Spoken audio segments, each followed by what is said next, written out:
चलिए दोस्तों देख लेते हैं इस पहले आर्टिकल को जो कि समिट डिप्लोमेसी की चर्चा करता है।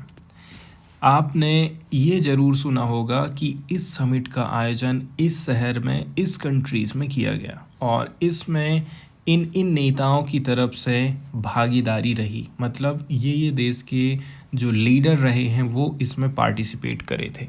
150 देशों ने भाग लिया, 50 देशों ने भाग लिया, 10 देशों ने भाग लिया। इस प्रकार से ये जो समिट का आयोजन हो रहा है और ये जो मुद्दे उठा रहे हैं इसको हम बोलेंगे समिट डिप्लोमेसी। इंटरनेशनल लेवल पर देखा जाए तो कई सारे जो समिट हैं बोलते हैं कि भाई यूक्रेन और रशिया के बीच में जो लड़ाई चल रही है उसको रोकना चाहिए। कुछ समिट बोलते हैं कि जलवायु परिवर्तन से निपटने के लिए हमें कुछ करने की ज़रूरत है। कुछ बोल रहे हैं कि समुद्री सुरक्षा के ऊपर बढ़ावा दिया जाए। कुछ बोलते हैं हम आपस में मिलकर के अंतरिक्ष के सेक्टर में सहयोग करेंगे। इस प्रकार से समिट डिप्लोमेसी हमको देखने को मिलती है। समिट डिप्लोमेसी में क्या होता है, हर कंट्री का कोई ना कोई एक मुखिया जाएगा। हाई लेवल के लीडरशिप यहाँ हमको देखने को मिलती है। तो ये जो शिखर बैठकें होती हैं, समिट मीटिंग होती हैं, इसमें न केवल युद्ध और शांति से जुड़े मुद्दे उठाए जाते हैं बल्कि ग्लोबल पावर बैलेंस को भी मेंटेन करने के लिए ये आयोजित किए जाते हैं। हालांकि देखा जाए समिट का जो आयोजन किया जाता है ये हमेशा फ़ायदेमंद नहीं रहता है, इसके नुकसान भी बहुत सारे होते हैं।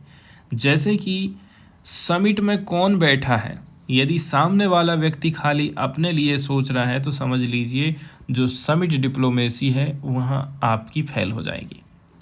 कुछ नेता जैसे कि अमेरिका के पूर्व राष्ट्रपति कुछ लीडर जैसे कि डोनाल्ड ट्रंप, नरेंद्र मोदी, ये क्या काम करते हैं, इसे अपने प्रभावशाली लीडरशिप को प्रदर्शित करने के लिए यूज़ करते। लेकिन कई बार ये प्रक्रिया वास्तविक समाधान की जगह सिर्फ ग्रांड स्टैंडिंग बस रह जाती। मतलब खाली प्रचार प्रसार करते रहते हैं, हमने ये किया, हमने वो किया, हमारे देश में ये चल रहा है, वो चल रहा है, बस हो गया। और कुल मिलाकर के वोट हासिल करने की ये लोग बात करते हैं, इसलिए ये जो समिट होते हैं वो फेल हो जाते हैं।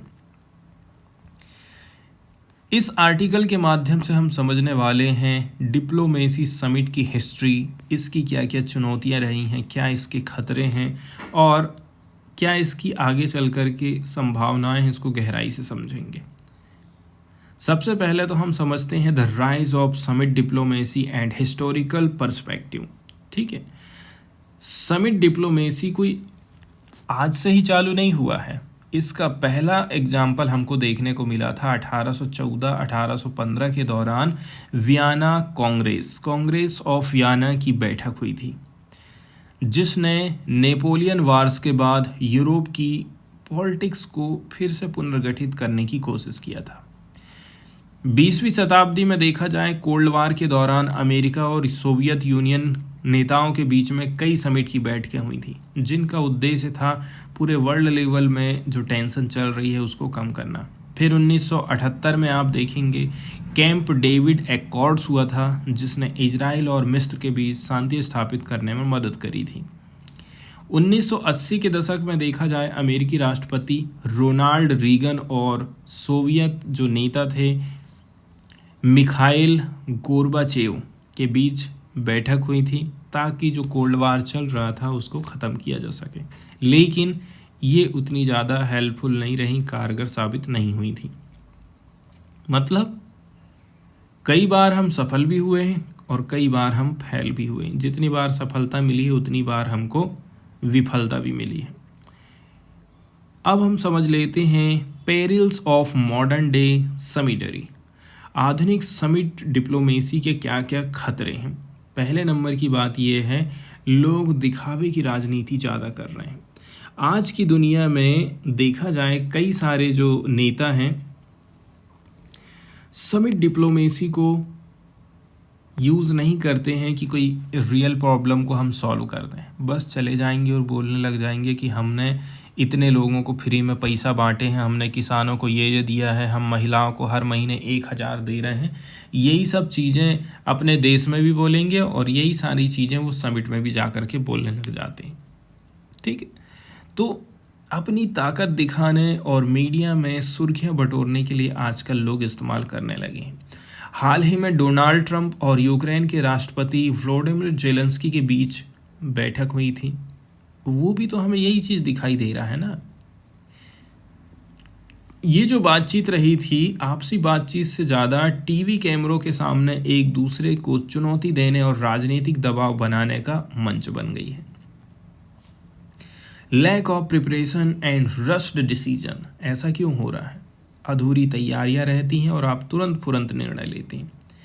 कई बार समिट में निर्णय जो लिए जाते हैं वो बहुत जल्दबाजी हड़बड़ी में लिए जाते हैं, इनका दीर्घकालिक प्रभाव उतना ज़्यादा नहीं रहेगा।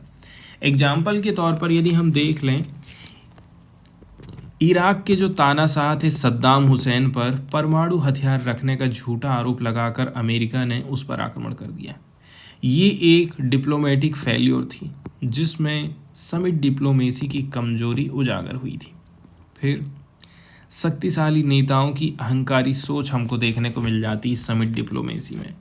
कई बार शक्तिशाली नेता ये मान लेते हैं कि मैंने जो बोल दिया वो लास्ट डिसीजन है, इसी वजह से वे अपने सहयोगियों की राय नहीं लेते हैं, एक तरफा मतलब यूनिलैटरल एग्रीमेंट कर देते हैं ये लोग। इससे जो इंटरनेशनल डिप्लोमेसी है वो कमज़ोर होती है और संघर्ष बढ़ते जाता है। अब हम चर्चा करते हैं ट्रंप मोदी समिट एंड उसका क्या इम्प्लीकेशन है। ट्रंप मोदी समिट और इसके क्या निहितार्थ हैं। इंडिया और यूएस के रिलेशन पर इसका क्या असर पड़ने वाला है। देखिए, 13 फरवरी 2025 को प्रधानमंत्री नरेंद्र मोदी और डोनाल्ड ट्रंप के बीच में एक बैठक हुई थी। ठीक है, इसमें ट्रेड, डिफेंस, स्ट्रेटजिक पार्टनरशिप के ऊपर चर्चा हुई।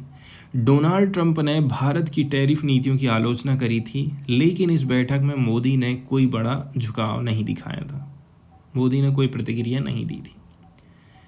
सेकंड नंबर में F-35 लड़ाकू विमान का सौदा हमको देखने को मिला है।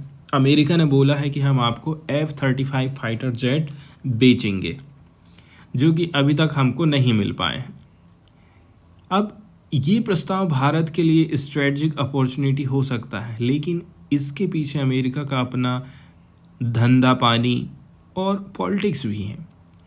इससे ये क्लियर हो जाता है कि समिट डिप्लोमेसी के अंतर्गत कई बार बड़े फैसले आर्थिक और राजनीतिक समीकरणों के आधार पर किए जाते हैं, ना कि आपसी सहयोग के आधार पर। एक रीज़न ये भी है, इंडिया को हथियार बेच करके वो थोड़ी सी हलचल पैदा करना चाहता है पाकिस्तान की तरफ, चाइना की तरफ, ठीक है, ताकि वो भी हथियारों की होड़ आगे लगा सके। अब हम चर्चा कर लेते हैं Europe, Ukraine and changing global power dynamic. किस प्रकार से ग्लोबल पावर डायनामिक्स में चेंजेस हमको देखने को मिल रहा है। यूरोप के कंसर्न्स की यदि हम बात करें, यूरोप की चिंता क्या है। ट्रंप जेलेंस्की समिट के बाद यूरोपीय नेता नई स्ट्रेटजी बनाने के लिए लंदन में एक आपातकालीन बैठक में मिले थे। ब्रिटेन के प्रधानमंत्री ने बोला, यूरोप को अपनी सुरक्षा की जिम्मेदारी खुद लेना है, अमेरिका के भरोसे आप मत बैठिए। मतलब ट्रंप की नीति अमेरिका की पुरानी रणनीति से थोड़ी अलग है। इससे क्लियर हो गया है कि समिट डिप्लोमेसी सिर्फ 2 देशों तक सीमित नहीं है, बल्कि इसका असर वर्ल्ड लेवल पर पावर को बैलेंस करने के लिए हो रहा है। इसके बाद यदि हम चर्चा कर लें अमेरिका की पॉलिसी में किस प्रकार से बदलाव हमको देखने को मिल रहा है। देखिए, ट्रंप एडमिनिस्ट्रेशन यूक्रेन को सैन्य सहायता जारी रखने के लिए बिल्कुल तैयार नहीं है, जबकि जो बाइडन कहते थे कि नहीं, मैं आपकी सहायता करूंगा। दिक्कत ये हो गई है कि अमेरिका बहुत ज़्यादा पैसा खर्च कर चुका है और इससे उसको कोई फ़ायदा नहीं मिल रहा है। उसका सोचना है कि अब कोई मतलब नहीं है लड़ाई झगड़ा करने से, इसको बात यहीं ख़त्म कर दो। इससे यूरोप और अमेरिका के बीच में दरार गहराने लगी है, जो कि वैश्विक कूटनीति में वर्ल्ड लेवल में देखा जाए तो ये एक बहुत बड़ा बदलाव हमको देखने को मिला है। अब हम समझते हैं प्रोस्पेक्ट ऑफ समिट डिप्लोमेसी, लेकिन मॉडर्न एज के हिसाब से समझेंगे। भले ही समिट डिप्लोमेसी में बहुत सारी कमजोरी हैं, लेकिन अभी भी ये बहुत सारे मुद्दों को सॉल्व करने में कामयाब रहा है। इसके बहुत सारे पॉजिटिव एस्पेक्ट हैं, जैसे कि शांति वार्ता। समिट कूटनीति ने कई बार युद्ध रोकने में मदद करी है, जैसे कि कैंप डेविड समझौता हुआ था रीगन और गोर्बाचेव के बीच में। ग्लोबल कोऑपरेशन, जैसे क्लाइमेट चेंज से निपटना है, टेररिज्म को ख़त्म करना है, पैंडेमिक जैसे मुद्दे उठाना है, तो समिट के माध्यम से, समिट डिप्लोमेसी के माध्यम से इनको हम सॉल्व कर सकते हैं। इसके अलावा स्ट्रेटजिक एग्रीमेंट भी होते हैं, जैसे कि हथियारों की खरीदी बिक्री, हम आपको ये चीज़ बेचेंगे, आप हमसे ये चीज़ खरीदना। तो ये सब चीज़ें समिट डिप्लोमेसी में और भी अच्छे तरीके से हो जाती। ज़रूरत है रिफॉर्म्स की। समिट कूटनीति को बेहतर तैयारी और गहन विचार विमर्श के साथ ही किया जाना चाहिए। इसे केवल आप ये नहीं कह सकते हैं कि मैं खाली वोट हासिल करने के लिए ही भाषण दे रहा हूँ।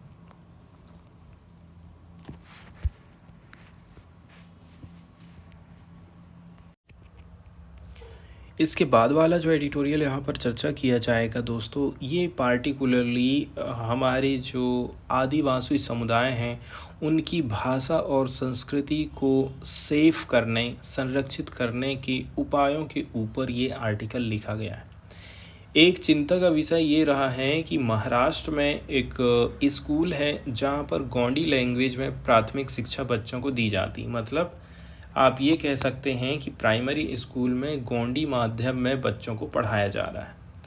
लेकिन सरकार को ये चीज़ पसंद नहीं आ रही है। सरकार ने इस स्कूल को बंद करने का आदेश जारी कर दिया है। इसके पीछे जो रीज़न बताए गए हैं उनको यहाँ हम समझने की कोशिश करेंगे। महाराष्ट्र के गढ़चिरौली जिले के एक गांव में गोंडी भाषा में पढ़ाई कराने वाले एकमात्र स्कूल को बंद करने का आदेश दिया गया है। इससे आदिवासी कम्युनिटी के जो शैक्षणिक अधिकार हैं उनका हनन किया गया है, बल्कि ये संविधान के जो मूल आदर्श हैं उनके भी खिलाफ जाता है।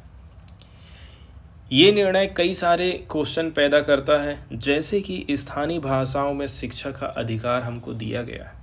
आदिवासी समुदायों की पहचान की रक्षा करना, मतलब उनकी संस्कृति को बचाना, न्याय और समानता की भावना। वहीं यदि हम चर्चा कर रहे हैं गोंडी स्कूल की स्थापना और संवैधानिक अधिकार, तो देखिए गढ़चिरौली जिले के मोहगांव गांव में ये स्कूल 2019 में ग्राम पंचायत के संकल्प रिजोल्यूशन के अंतर्गत चालू किया गया।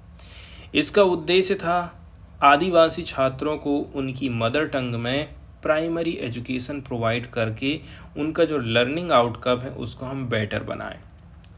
ये कदम कॉन्स्टिट्यूशंस के आर्टिकल 29 और आर्टिकल 350A के हिसाब से ही है। संवैधानिक प्रावधान क्या बोलते हैं? अनुच्छेद 29 बोलता है कि ये माइनॉरिटीज़ को अपनी विशिष्ट भाषा, लिपि और संस्कृति को संरक्षित करने का अधिकार देता है, आर्टिकल 29। आर्टिकल 350 बोलता है राज्य सरकार को या फिर केंद्र सरकार को ये सुनिश्चित करना चाहिए कि अल्पसंख्यक समुदाय जैसे SC ST वाले लोग, इनके बच्चों को उनकी मातृभाषा में ही शिक्षा प्रोवाइड करी जाए। मतलब ये आदिवासी बच्चों की शिक्षा के लिए ज़रूरी था, बल्कि संविधान भी उनको सुरक्षा प्रोवाइड कर रहा है। अब यहाँ का जो एडमिनिस्ट्रेशन है जिसने इस स्कूल को बंद करने का आदेश दिया, उसने क्या बोला कि ये राइट टू एजुकेशन एक्ट 2009 के अंतर्गत रजिस्टर्ड नहीं है, इसलिए हमने इसको बंद कर दिए। मतलब इसकी मॉनिटरिंग हम नहीं कर पा रहे हैं। बिना मान्यता, मतलब नॉन रिकॉग्निशन के यहाँ के छात्रों का भविष्य खतरे में पड़ जाएगा, क्योंकि हायर क्लासेस में उनका प्रवेश कठिन हो सकता है। जब आप 5वीं का पेपर दे रहे हैं, आपकी मार्कशीट ही वैलिड नहीं है, तो आप कैसे करके हायर एजुकेशन में एंट्री ले पाएंगे। हालांकि यह आपत्ति केवल एक ब्यूरोक्रेटिक एक्सक्यूज़ हमको लग रही है, ठीक है, क्योंकि ये असली मुद्दा रिकॉग्निशन से ज़्यादा पावर का रहता है। आदिवासी समुदायों के प्रति राज्य की पक्षपातपूर्ण नीति हमको यहाँ देखने को मिली है। इस स्कूल की मान्यता को स्वीकार नहीं करना ये एक प्रोसीजरल मुद्दे से ज़्यादा एक पावर इम्बैलेंस का एग्जाम्पल दिखाई देता है। मतलब यहाँ की जो राज्य सरकार है आदिवासी समुदाय को बिल्कुल गलत नज़रिए से देखती है, उनके लिए काम नहीं करना चाहती। बायस को हमको देखने को मिल रहा, मतलब पूर्वाग्रह यहाँ देखने को मिलता है। नेहरू से सीख लेने की ज़रूरत है। भारत के पहले प्रधानमंत्री जवाहरलाल नेहरू का मानना था कि आदिवासी समुदायों को अपनी ओन जीनियस के हिसाब से, मौलिक प्रकृति के हिसाब से उनको विकसित होने दीजिए। कॉलोनियल रूल के दौरान कई आदिवासी समुदाय हाशिए पर चले गए थे या फिर विलुप्त हो चुके थे, इसलिए संविधान में ट्राइबल वे ऑफ लाइफ की रक्षा के लिए स्पेशल प्रोविज़न किए गए हैं, जैसे कि उनको ज़मीन का, जंगल का राइट्स दे दिया गया कि आप यहाँ के मालिक हैं, आप इसको कंजर्व करिए। लैंग्वेज को लेकर के, कल्चर को लेकर के, कस्टम्स को लेकर के उनको अधिकार दिए गए हैं। इसका उद्देश्य है आदिवासी समुदायों को नेशंस बिल्डिंग में, मतलब राष्ट्र निर्माण में शामिल करना, लेकिन उनकी पहचान बनी रहे, वो ख़त्म ना हो। लेकिन आज़ादी के बाद से आदिवासी समुदायों का एब्सॉर्प्शन और मेन स्ट्रीमिंग देखने को मिली, मतलब ज़बरदस्ती उनके अस्तित्व को नुकसान पहुंचाया जा रहा है। आधुनिक युग में आदिवासी पहचान पर खतरा कैसे मंडरा रहा है? आज ऐसे दो प्रकार की फोर्सेस हैं, दो प्रकार की शक्तियां हैं जो काम कर रही हैं, जो उनके ऊपर हावी हो रही। जैसे स्टेट एंड मार्केट पहला है और सेकंड नंबर पे आ जाता है religious forces. State and market जो कि डेवलपमेंट के नाम पर आदिवासी लोगों की ज़मीन हड़प रहे हैं, ठीक है, उनको जंगल से बेघर कर रहे हैं, ज़मीन, भाषा और संस्कृति सब का दोहन करते जा रहे हैं। रिलीजियस फोर्सेस की बात करें, जो आदिवासियों के मूल धार्मिक विश्वासों को डिस्टॉर्ट करके, ठीक है, अपमानित करते हैं, मिटाने का प्रयास करते हैं। गोंडी स्कूल का बंद होना पहली शक्ति के दबाव का ही एग्जाम्पल है, मतलब राज्य और मार्केट का, जहां सरकार आदिवासी संस्कृति और शिक्षा को महत्व देने की बजाय इसको ख़त्म करना चाह रही है। अब हम बात कर लेते हैं गोंडी भाषा और संस्कृत भाषा। गोंडी भाषा बोलने वाले लोग ज़्यादा हैं, संस्कृत बोलने वाले लोग कम हैं। फिर भी यदि किसी को गोंडी आती है तो वो पीएचडी नहीं कर सकता है, एमए बीएड नहीं कर सकता है गोंडी में, जबकि संस्कृत में यदि कोई व्यक्ति ने एमए बीएड कर लिया है, पीएचडी कर लिया है, तो उसकी नौकरी पक्की मानी जाती है। संविधान की 8वीं अनुसूची में 22 भाषा आ जाती हैं, लेकिन इसमें भीली और गोंडी को आपने शामिल नहीं किए हैं। गोंडी भाषा की बात करें 2011 की जनगणना के हिसाब से तो 29 लाख से भी ज़्यादा लोग इसको बोलते हैं और 8वीं अनुसूची में इसको जगह नहीं दिया गया है। संस्कृत जिसे मात्र बोलते हैं 25,000 लोग और इसको आपने 8वीं अनुसूची में शामिल कर दिए हैं। यहाँ पर हमको कॉन्स्टिट्यूशनल कॉन्ट्राडिक्शन देखने को मिलता है, मतलब संवैधानिक विरोधाभास। गोंडी और संस्कृत दोनों ही माइनॉरिटी लैंग्वेज हैं। दोनों भाषाओं को एम्प्लॉयमेंट या फिर मार्केट में सीधा लाभ नहीं मिलता है, लेकिन संस्कृत में आप बीएड कर लो, पीएचडी कर लो तो नौकरी आपकी पक्की समझी जाती है, और गोंडी में कोई प्रावधान ही नहीं है। तो इससे गोंडी लैंग्वेज के प्रति डिस्क्रिमिनेशन हमको देखने को मिल रहा है। अब चर्चा करते हैं कि आदिवासी लैंग्वेज और उनकी संस्कृति को बनाए रखना क्यों ज़रूरी है। आदिवासी संस्कृति कुल मिलाकर के ओरल ट्रेडिशन, मतलब लिखित में इसके सबूत बहुत कम हैं। इसमें मिथ्स हैं, रिलीजियस बिलीव्स हैं, हिस्टोरिकल मेमोरी हैं, ये सारी चीज़ें सेफ हो जाएंगी, उनका एक साहित्य बन जाएगा यदि हम इसको 8वीं अनुसूची में डाल देते हैं तो। लेकिन ऐसा सरकार नहीं कर रही है। अर्बनाइजेशन, मार्केटाइजेशन, डिफॉरेस्टेशन हो रहा है, जिसके चलते चलते तेजी से शहरीकरण हो रहा है और आदिवासी लोग शहरीकरण को अपनाते जा रहे हैं। आदिवासी भाषा के विलुप्त होने से उनकी पूरी सांस्कृतिक विरासत, कल्चरल हेरिटेज समाप्त हो सकती है। इसीलिए आदिवासी भाषाओं को स्पेशल स्टेटस दिया जाना चाहिए ताकि उनको हम संरक्षित कर सकें। वे फॉरवर्ड में हम बोल सकते हैं गोंडी स्कूल की मान्यता जरूरी है।